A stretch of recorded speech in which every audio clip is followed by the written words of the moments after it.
You just drop right in and it's just crazy. This is frantic. Anyway, whatever, I can't sing.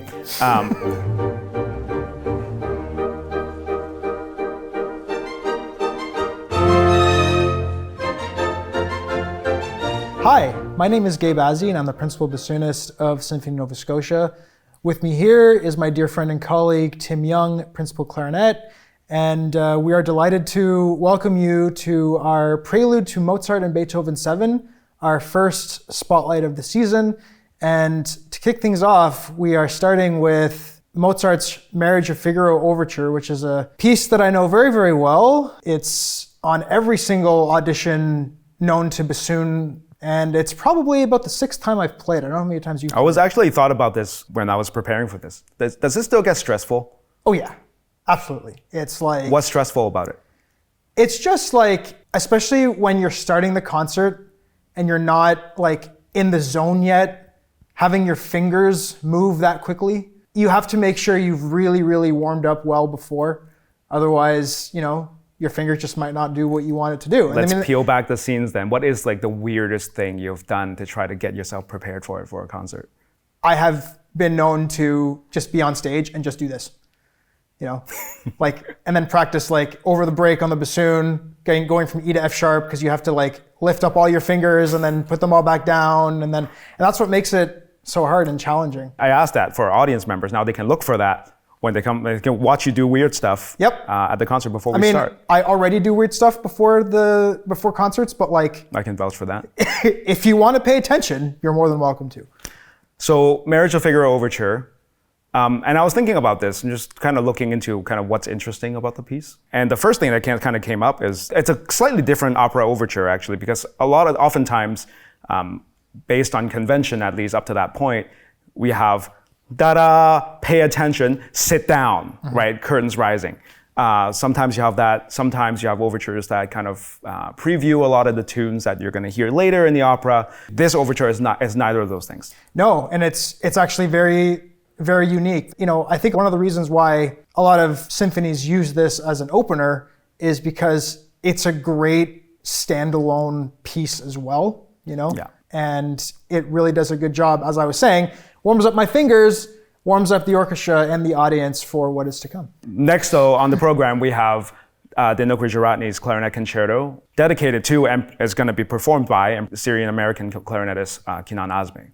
Yeah, and actually, he premiered it with us back in 2019. Were you here already? I was. So you got to hear it first? I got to hear it, but there's no bassoon in it, so I heard it from like backstage. Mm-hmm. And at that time, I was new to the city and I was still in school and I wasn't really aware of, you know, who Dinook was, how significant he is to our community, because he was majorly involved with the youth orchestra for many years. He was their conductor and he's composed a ton of pieces for orchestra, and now he's the conductor at the University of Ottawa for their orchestra.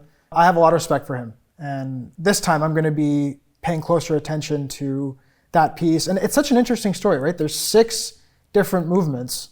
Well, one continuous movement, 6 different parts. Right. According to Dinook, it's 3 things. It's the Syrian conflict, right. It's his own kind of immigration story, and it's also kind of to explore what the idea of home is, according to his own words. And so like Dinook does things like, for example, the very opening of the piece, the clarinet is off stage, and the first part is like basically a sign of things to come. And actually, I think the clarinet is a really, really great instrument to portray something like this, because... I think the clarinet is a great instrument, period, but continue. Yeah. It's such a multifaceted, multi-use instrument. Like, I've never heard an instrument that is so flexible in terms of tone, in terms of style. I'm very, very interested in paying closer attention this time, and that's something for the audience to look out for as well. What does he do with the clarinet to symbolize what he's trying to portray, you know? So that takes us to Beethoven 7. The apotheosis of the dance. According to Wagner. Everybody knows it, so I was trying to dig up anything kind of interesting I could find about it.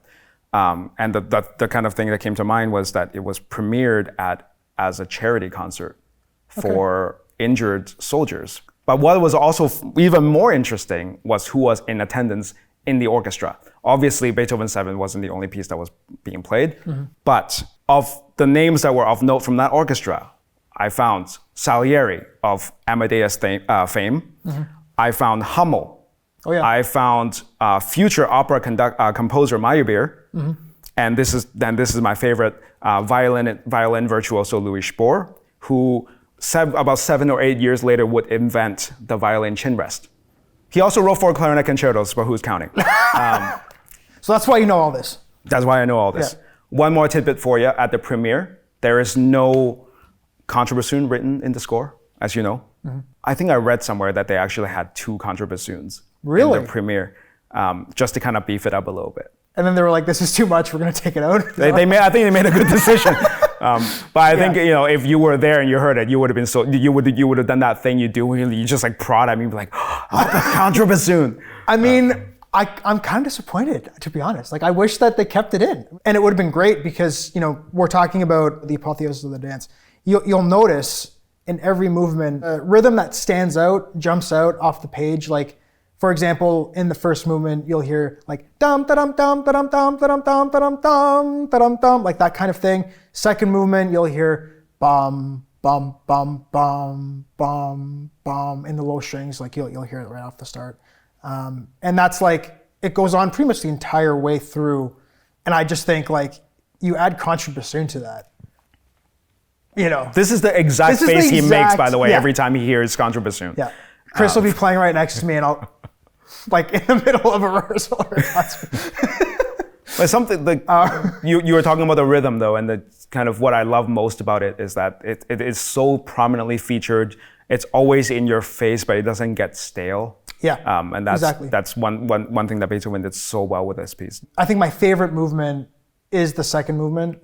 It just really hits here for me every time I hear it. Yeah, I'm very excited. Great way to start off the season. And yeah, we really hope you enjoy. Thank you for tuning in today. We hope to see you at the concert.